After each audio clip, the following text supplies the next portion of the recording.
Hello guys, welcome back to Manjadi Manikal. അപ്പോൾ നമ്മളിന്ന് ചെയ്യാൻ പോകുന്ന പരിപാടി ക്യാബേജിൻ്റെ വിളവെടുപ്പാണ്. അപ്പോൾ നമ്മളിപ്പോൾ കോതമംഗലത്ത് മാനിപ്പാറയിലാണ്, എൻ്റെ അമ്മ വീട്ടിലാണ്.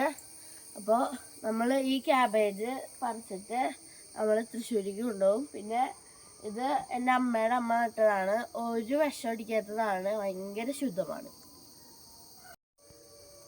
നിങ്ങൾക്കൊരു കാര്യം അറിയോ?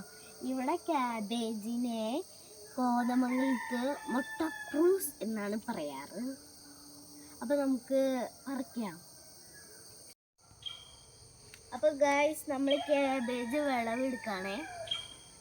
ഞാൻ വിളവെടുത്ത് തുടങ്ങാം കേട്ടോ.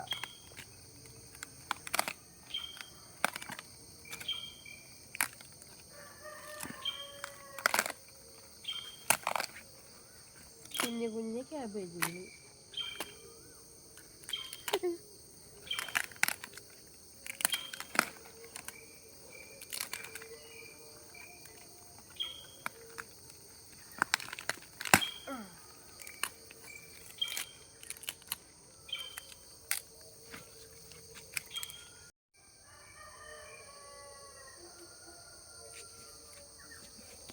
അപ്പോൾ ഗൈസ്, നമ്മൾ തൃശ്ശൂരിൽ ഈ സാധനത്തിന് പറയുന്ന പേരാണ് ക്യാബേജ്. പക്ഷേ ഇവിടെ കോതമംഗലത്ത് പറയുന്ന പേരെന്താണെന്ന് നിങ്ങൾക്കറിയോ? മുട്ട ക്രൂസ്.